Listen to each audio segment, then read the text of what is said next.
9,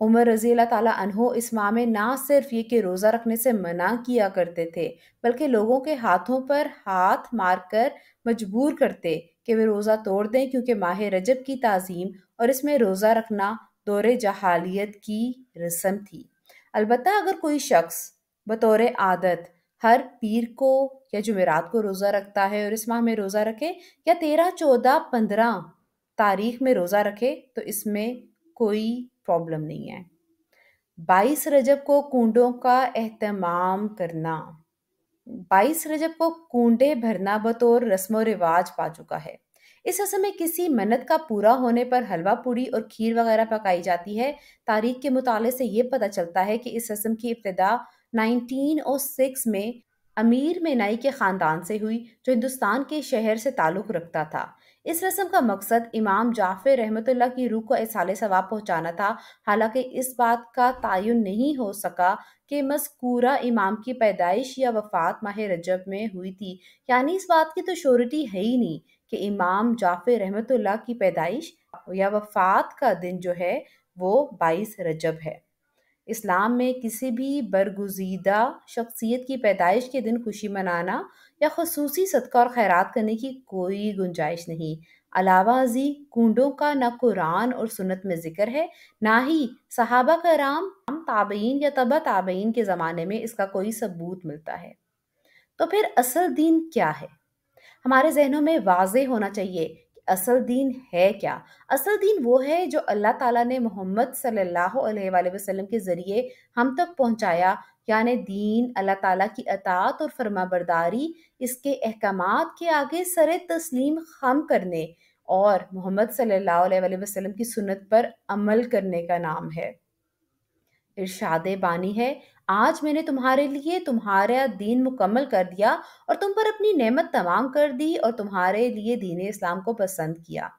کوئی بھی ایسا کام جو آپ صلی اللہ علیہ وآلہ وسلم نے نہ کیا ہو اور نہ ہی اسے کرنے کا حکم دیا، اسے دین کا حصہ سمجھتے ہوئے ادا کرنا اور پھر اس پہ اجر و ثواب کی توقع رکھنا بدعت ہے۔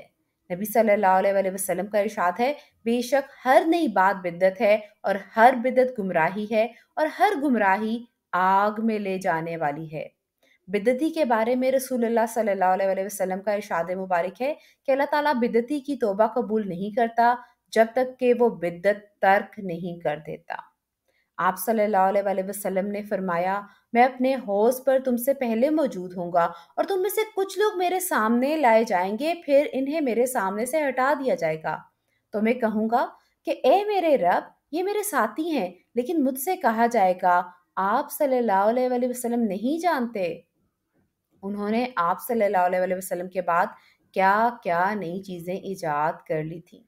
لہٰذا ایسے تمام طریقوں اور تمام کاموں سے بچنے کی ضرورت ہے جو دین کے نام پر آپ صلی اللہ علیہ وسلم کے بعد ایجاد کر لی گئی ہوں، کیونکہ آپ صلی اللہ علیہ وسلم نے فرمایا، جس نے ہمارے اس دین میں کوئی ایسی چیز ایجاد کی جو اس میں سے نہ ہو تو وہ مردود ہے۔ 27 رجب کیونکہ آنے والی ہے اور 27 رجب کی شب کو عبادت کا خاص اہتمام کرنا دیکھا گیا ہے۔ دیگر بدعات کے علاوہ 27 رجب کو رات جاگ کر عبادت کرنے اور دن کو روزہ رکھنے کو بہت ہی اہمیت دی جاتی ہے اور اس کی نسبت واقع معراج سے کی جاتی ہے، حالانکہ نبی کریم صلی اللہ علیہ وآلہ وسلم نے اپنی حیات مبارکہ میں واقع معراج کے بعد اس رات کسی خصوصی عبادت کا نہ تو اہتمام کیا، نہ ہی نبی کریم صلی اللہ علیہ وآلہ وسلم کا کوئی قول یا عمل 27 رجب کی خصوصی عبادت کے بارے میں ہے۔ آپ صلی اللہ علیہ وآلہ وسلم کے جانثاروں، صحابہ کرام یا ازواج مطہرات میں سے کسی نے بھی اس کا اہتمام نہیں کیا، لہٰذا ایسے تمام طریقوں اور کاموں سے بچنے کی سخت ضرورت ہے جو دین کے نام پر نبی کریم صلی اللہ علیہ وآلہ وسلم کے بعد ایجاد کر لیے گئے ہوں۔ واقع معراج کے ظہور کی حقیقت اپنی جگہ مسلم ہے، مگر یہ بھی ایک حقیقت ہے کہ اس کے رونما ہونے کی تاریخ کے بارے میں کم و بیش 36 مختلف اقوال ملتے ہیں۔ بعض کے مطابق یہ واقعہ ربیع الاول میں ہوا، بعض نے رمضان، بعض نے ہجرت سے چند سال بعد اور بعض نے چند ماہ قبل کہا۔ اس کی حتمی تاریخ کسی صحیح حدیث سے ثابت نہیں ہے۔ تاہم یہ بات تسلیم شدہ ہے کہ نبی اکرم صلی اللہ علیہ وسلم کو مکی زندگی کے آخری حصے میں یہ خاص مشاہدہ کرایا گیا جس میں ہمارے لیے سیکھنے کے اور عمل کے بہت سے پہلو ہیں۔ قرآن پاک میں اللہ تعالیٰ نے فرمایا، پاک ہے وہ ذات جو اپنے بندے کو ایک رات میں مسجد الحرام سے مسجد الاقصیٰ تک لے گیا، جس کے آس پاس ہم نے برکت رکھی ہے تاکہ ہم اسے اپنی بعض نشانیاں دکھائیں۔ یقیناً وہ اللہ تعالیٰ خوب سننے والا، خوب دیکھنے والا ہے۔ اس آیت میں جس واقعے کی طرف اشارہ ہے وہ اسرا کے نام سے مشہور ہے۔ اسرا کے لفظی معنی ہے رات کو سفر کرنا، رات کو چلنا۔ یہ وہی سفر ہے جس میں نبی کریم صلی اللہ علیہ وسلم کو جسم اور روح سمیت مسجد الحرام سے مسجد اقصیٰ، مکہ سے فلسطین تک معجزاتی طور پر لے جایا گیا۔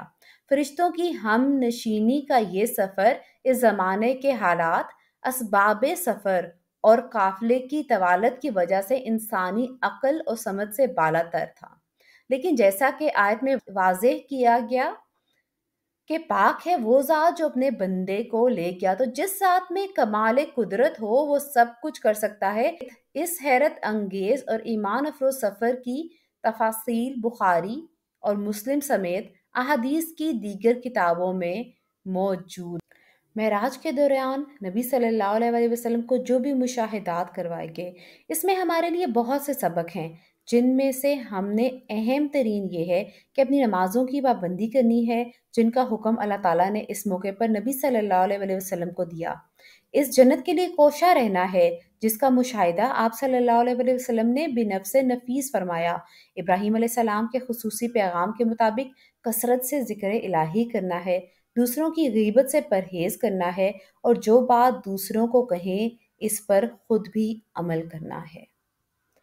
اس مہینے میں کسی خاص عبادت کا حکم ہمیں دین اسلام نہیں دیتا، تو تمام ایسی بدعات جو ہم نے خود بنا لی، خود گھڑ لی اور دین میں اضافہ ہم نے کر لیا، ان سے ہم نے بچنا ہے، خود بھی بچنا ہے، اپنے اہل خانہ کو بھی بچانا ہے، اور تمام مسلمانوں تک یہ اویئرنیس ضرور پھیلانی ہے۔ اللہ تعالیٰ آپ سے مجھ سے راضی ہو اور ہم سے تمام بدعات کو دور فرما دے۔ آمین یا رب العالمین۔ اپنا خیال رکھیے گا، اس پیغام کو آگے سپریڈ کریے گا، ہو سکتا ہے آپ کے پھیلانے سے کوئی بندہ بدعت سے بچ جائے۔ سبحانک اللہم و بحمدک، نشہد ان لا الہ الا انت، استغفرک و اتوب الیک۔ السلام علیکم ورحمۃ اللہ وبرکاتہ۔